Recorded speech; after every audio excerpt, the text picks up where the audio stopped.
All right, here we are with the 2020 Chevy Blazer. This one is the Premier with the 3.6 liter V6.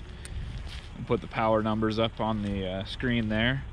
The Premier is the highest end version of it, and it is very nicely appointed. I've been really pretty impressed with this vehicle. Quite enjoyed my time with it. And this one is all-wheel drive. It does have a ton of extra features. It has the wave your foot and dance feature that a lot of new vehicles have. It takes forever to get that to open, but anyway, it's a cool feature. Plenty of space in the rear cargo area. It has this cool little adjustable rack. You can just push the button there. You can slide one side at a time or do both sides at once. It secures your cargo pretty well. Actually quite a bit of space under here. And that's not a full-size spare, but at least there is a spare.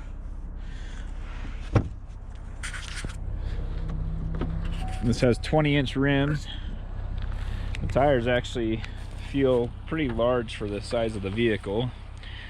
The color, it's a deep blue. It's probably hard to see. It might look like black on the camera, but it's kind of a deep blue color. And in the owner's manual, it actually talks about an off-road mode where you can remove this lower dam. It tells you how to do that air dam there to remove it, so you have a little bit more ground clearance, because as you can see, there's not a whole lot on this vehicle.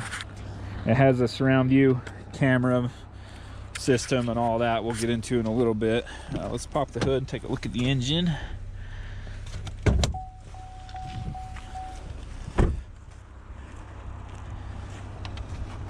And it's been snowy and rainy and muddy and nasty here, so it's a really dirty vehicle this time around. There it is, the 3.6 liter V6. It's got variable valve timing. It's transverse mounted, so it's mounted this way. This car is, SUV is front wheel drive, unless you get the all-wheel drive version, which has a coupler right there on the rear that will connect to the rear drive shaft, send power to the rear wheels. So when you're in two-wheel drive mode, you do not get all-wheel drive at all. So even when the tires slip in two-wheel drive, it doesn't change it to all-wheel drive.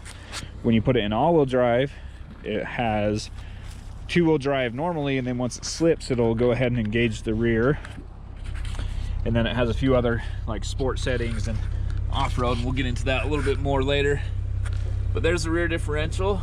The cool thing about that is that it is a twin clutch system.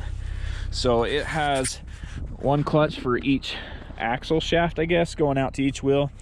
And it can do torque vectoring. So when you put it in sport mode, if you're making a right-hand turn, it'll put more power to this wheel to help push you around that corner.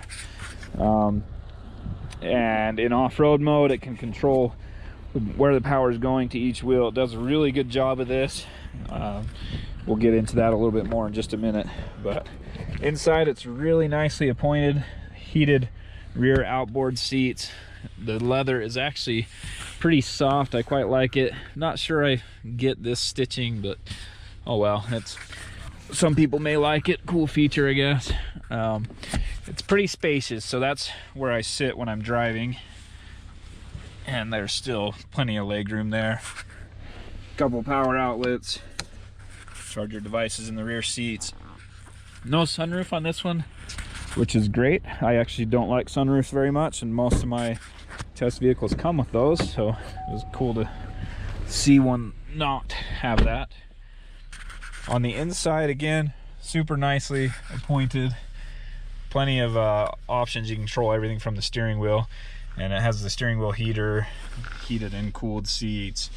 The climate control system, you adjust by spinning these giant knobs here for each individual sides. Of course, the screen, you can change all that, make it set it to whatever you want it to be. It's a nice clear screen. I like that it is kind of still within the dash. It's not mounted up here and standing, you know, up above like some of the other ones do. The rear view mirror has this feature. So there's a standard rear view mirror, and then when you flip it, it's got an extra camera there on the back that will basically be your new rear view mirror. So if you have people in the back or cargo or whatever, or even just prefer it because there you don't get a great view versus that. So that's kind of a cool, it takes your eyes a second to adjust and get used to it, but it is a cool feature. Sunglasses holder fit my sunglasses, which a lot of them don't, so that was good as well. The radio is finally easy to control. So if you set this center screen in your instrument cluster to the radio, you can go here and just scroll through either slowly, one station at a time, or you can scroll really fast and go through them quickly. That is really easy to use, probably the best one I've used on a Chevy so far, or possibly even any vehicle. A lot of vehicles don't let you scroll through one station at a time so easily, so that's nice to have. Down here is your drive mode selector. So here is the two-wheel drive mode. Twist it once to the right, all-wheel drive, twist it again, and that's sport mode, off-road mode, and your tow haul mode. There we go, tow haul mode. And to get back to two-wheel drive there. So the traction control button is here, which I basically just left it on the whole time, and it's worked pretty good. I haven't didn't play around with it as much as I should have. I should have put the vehicle in all the different modes in the snow. I did play with all-wheel drive, sport, and off-road a little bit, but not enough to, you know, do drifting on any corners or anything where I needed to disable the traction control. It also has auto stop start. I'm starting to get used to these systems a little bit better. Still don't like them as much. This one I left on the whole time I've had it and not had any major issues with it. A lot of times it takes too long for a vehicle to start up. After, you know, you're at a stoplight or wherever, the light turns green, you go to hit the gas, it takes a second for it to start before it'll start driving away. Not sure why the speedometer goes to 170. Seems a little high for this vehicle. Let's go over the front features real quick. So there is wireless charging. My phone's currently charging right there. A couple of power ports here. Obviously dual zone climate control. To open the glove box, you hit that button there. Opens up the glove box. There's the Monroney. We'll take a look at that in just a second. Down here, you have two more power ports, an SD card slot, and then a 12-volt outlet. And again, everything's really nicely appointed. Good high-end luxury feel to it. And this one comes in at $48,960, and like I said, it's the Premier package. Has a 9-speed automatic transmission, and the gas mileage I've been getting about 18, so it's not that great, but again, I spend a lot of time idling, doing the pictures and all that stuff, and playing with all the different systems. This does just have the one option package there, which is a driver confidence package, rear camera mirror, safety alert, seat, which the seat vibrates as you get close to something. It'll vibrate a little bit and let you know you're getting close to maybe running to a fence or another car or whatever. It also lets you know with the rear cross traffic alert and that kind of thing. Wireless charging, adaptive cruise control, which is the advanced system. It works pretty well, and I think, well, I'll put up the pictures of that, but it sets a mark on your cruise control, or on your speedometer, of where your cruise control is set. It's kind of clear and easy to use, easy to see. Intelligent headlamps, which means you turn off your brights, or turn your brights on and off automatically. And then a following distance indicator, forward collision alert, enhanced automatic braking, lane keep assist with lane departure warning, front pedestrian braking, and HD surround vision, which is the camera system. So when you're in off-road mode here, it automatically brings up the cameras. Of course, the reverse camera always comes up anyway, but even when you're in drive, it has the cameras up.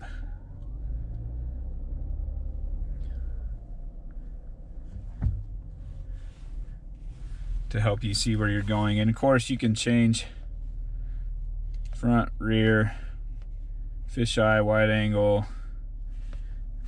You can zoom in, go to the full surround view, front, rear. There are all sorts of camera features here. And then of course you have the hitch view. Overall, I've been quite impressed. I wasn't expecting a crossover from Chevy to be this well buttoned down and well put together. Let me grab the tripod and we'll get this set up outside. So I spent some time talking with the Global Vehicle Performance Manager for the Blazer and learned a lot about the traction system. So in the front wheel drive mode, it will use the brakes to transfer power side to side. And then as you move into the all-wheel drive, it has a preventive system based on your inputs and also a reactive system. It also includes active yaw control, which is also known as torque vectoring, and which helps put power on the outside wheel to push you around a corner. In the sport mode, it kind of has more of a rear drive bias, and in the off-road mode, it's kind of a 50-50 split, and a lot less wheel spin, as you can see here. Makes the climb a lot easier. The final mode is the tow haul mode, which puts it into all-wheel drive, but it keeps it in all-wheel drive. That way you have traction pulling up a boat ramp or whatever you need. Shown here is the all-wheel drive system for all of the Blazers except for the RS and the Premier. Those two will use a dual clutch on the rear instead of a single clutch, and this system works really well, especially the dual clutch that we tested. It basically doesn't have a rear differential, and it uses those dual clutches, one for each axle shaft going to each side on the rear, to give you torque vectoring, which is actually called active yaw control in this scenario. And then it also provides traction for off-roading. As you saw, it can transfer power to either side without applying the brakes, which makes it for a very efficient and capable system.